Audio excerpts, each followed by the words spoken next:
I know I'm feeling this way. I'm just a girl, but how can I achieve what I need to achieve? And how can I not give up on myself and actually get something done?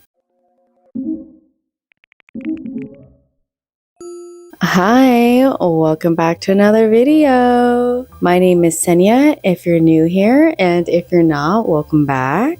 Today I'm going to be talking about the book Atomic Habits by James Clear. I spoke about this in my winter arc video. Focus on changing small habits to make big changes in our life. And in that video, I mentioned how we set these big goals. We either achieve those goals or we end up failing at achieving them because we're not getting down to the root of those small little changes that are actually equaling up to these big results. So today I will be sharing those step-by-step changes, what we can be doing to making sure that we are achieving our winter arc as well as past our winter arc. So today we'll be going over the 4 laws of behavior change, the 2-minute rule, identity-based habits, environment design, and reflection and review. So for the 4 laws of behavior change, the first one we're going to talk about here is making it obvious. When you think about making something obvious, it is bringing something to the forefront. It's always on your mind. You see it automatically. It's not hid away, ducked off, something where you can forget about it. I equated this to out of sight, out of mind. When you are not made aware of something constantly, it is so much easier for you not to make any type of effort to do that thing. If you don't have repetition of something, you are just going to forget about it. It's just natural. An example of making something obvious is taking your supplements. If you put your supplements next to your coffee machine every morning because you know that you're always going to drink your coffee, you just can't live without it, you are more likely to take your supplements because you see those all the time. And as opposed to them being in a pantry where you know that you are not going to grab rice every morning at 7 in the morning. You know what I mean? The second thing is making it attractive. When you pair a habit with an activity that's more enjoyable for you, you're more likely to continue doing that habit because now it's like a reward. It's releasing that dopamine when you're like, oh my goodness, I get to do this today, then I get to do this today. Now you're more inclined to actually want to do it because you're thinking about like, oh, this is going to be fun. Like, this is cute. I like this. The example for me that I've used for this is when I go to the gym, I link it to like, okay, now I get to go to the sauna after and like I get to decompress from the entire day. I just feel good about that. Making it attractive because now you feel cute about it. The third thing is to make it easy. When you make something easy, it's easy to do. You're not even thinking about it anymore. You're just like, okay, I gotta do this thing. And then you do it, you know? It's the hard things that we procrastinate on usually. And it's all in our minds. If you just think something's easy, your brain is gonna figure out how to make that thing easy because you genuinely believe that it's easy. The way I think about this is stay ready so you don't have to get ready. An example of this would be to lay your clothes out the night before. This could be if you're gonna go to work the next day, or if you're just gonna go to the gym the next day. Whatever it is that you're gonna do, you're gonna prepare yourself for the night before. You're gonna stay ready so you don't have to get ready. You know what you need to do. You made that easy for you. So now when you wake up in the morning, you don't even need to think. It's like, oh, I gotta do this, gotta do this. All right, and I gotta do this and I'm here and I'm done. For the fourth thing for behavioral change, make it satisfying. Making it satisfying equates to celebrating every win. When you are rewarding yourself for getting things done, you want to continue to do these things because now you're like, oh, I can get rewarded. A way with tracking and making sure that you're staying on top of your habits is using a habit tracker or journaling. I personally use a journal because that just works best for me. I understand that some people like to just check things off. That is also a good way because that's something that you can create on Notion or you can have a reminder on your phone, and that will just keep you on the track during the week to making sure that you are getting everything done to enjoy yourself on those days where you have off. Moving into the 2-minute rule, making it easier and lowering that barrier of entry to creating that habit. An example of this that I use practicing my French on Duolingo during my 15-minute walks on my break. This is simple for me because now I know that at the end of the night when I'm trying to wind down, trying to not look at my phone as much, and then I remember, oh my goodness, I need to study my French to keep my streak going. That's okay and all, but once I started doing it during my walks, it made it so much easier for me because now I am doing 2 things at once, not having that thing at the end of the night that it's like another task that I have to be doing when I want to be winding down. Like I understand that I'm doing that for myself, like I want to learn French, but at the same time, like it is a task. At some point you need to relax. You want to make the habit easy for you to actually want to do it. The next thing I'm going to mention is my favorite thing out of the book, which is identity-based habits. Identity-based habits is not only wanting to achieve a goal, but really believing as you are that. The reason why that hit home for me, when we want to achieve something, especially if it's something that are just uncharted waters that we've never done before, we might think to ourselves as if we're not that. In reality, if you are craving to want to do something, your realities are just not aligning yet. And you just need to get them there so they do align. Once you have that mindset shift and realize that this is what I am, this is what I do.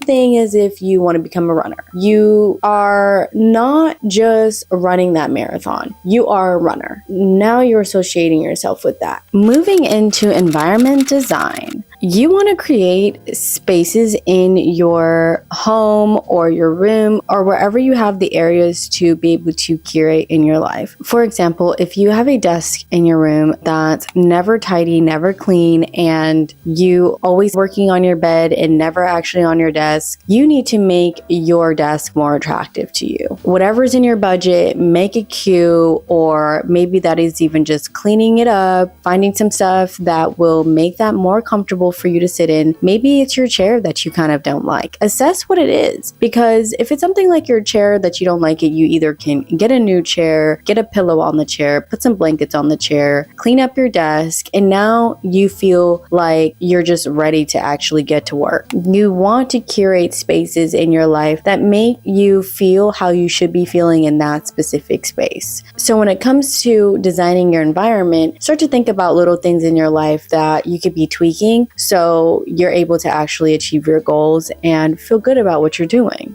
For the last thing I would like to share is reflection and review. So when it comes to actually reflecting on how we're feeling, not only should we be reflecting on our weekly and our months, but we should also be reflecting on how we feel throughout the day. Really assess how we're feeling so we can adjust what we should be doing, how we can be doing it. We as people are not one thing. We all need different things at different times of the day. For example, if you have been trying this new schedule for a week, assess at the end of that week how you feel. It's best to write this down so you actually don't forget on how you feel. But really assess, okay, like I like this thing, but maybe I prefer to do this thing. Or maybe I have too much on my plate right now and I need to be focusing more on this thing. Throughout the day, you also want to assess how you're feeling, because what if you're having a day where you're just kind of mentally drained and it's a lot for you to actually do what it is that's on your schedule? Don't not do anything, but assess what you can do to get it done. That has been something too that has really helped me, because I used to get off track by feelings. You can't go off your feelings because your feelings will ruin your plan. You really have to assess on, okay, I know I'm feeling this way. I'm just a girl, but how can I achieve what I need to achieve? And how can I not give up on myself and actually get something done? You have to think about it in that way. Feelings, you have to assess your schedule and then assess, okay, well, what can I do about this right now? And that's the best way of building good habits and keeping good habits. Now you are thinking in ways that are benefiting you and you're not just falling to the level of your feelings.